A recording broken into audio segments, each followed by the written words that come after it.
Choco, ayan, konting review na lang. My Choco, meron na siyang complete phytoenergizer. Higit sa lahat, meron din siyang DHA. Docosa, hexanoic acid. Ang gagaling nyo. So, ito yung pwedeng hot, pwedeng cold, pwede mong i-shake. Yung iba nilalagay ng yellow, sinishake, biniblender, nilalagay dito, tapos sinaserve. Lalo na pag summer, masarap inumin, pambata. Ano nagagawa next?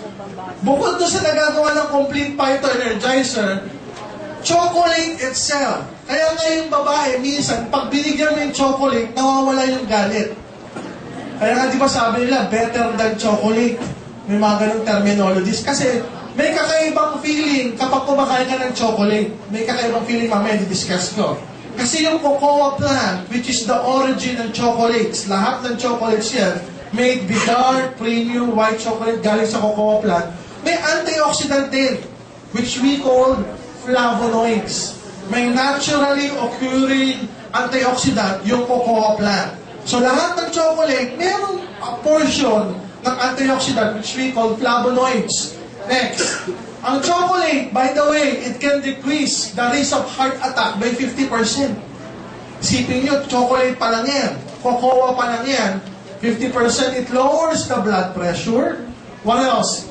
It prevents the oxidation ng bad cholesterol ng LDL. Ayan, it prevents platelet clumping. Ano ba? Anti-inflammatory effect din, parang DHA. What else? Improve arterial blood flow. Pakita mo na. Enhances action of neurotransmitter like serotonin. Ayan. Help regulate mood and sleep.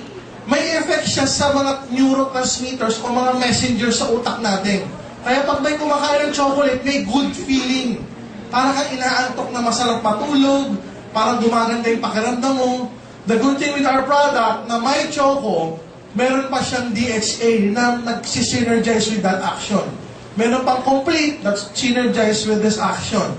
So, pwedeng pambata para tumalini yung mga anak natin, bigyan na may choco, sabayan nyo ng Holidus, may ito yung painom nyo. Okay, what else? Guys, are you learning? Yes! So, what we plan to do, guys, is to keep on doing this every Saturday. Para na sa ganun matuto yung buong network nyo. Number one, tumaas yung belief level natin sa products. So we ourselves can take our product, yung buong pamilya natin, ito yung iinumin, at ito rin yung iaalok natin sa mga kaibigan ng pamilya natin. Are you learning, guys?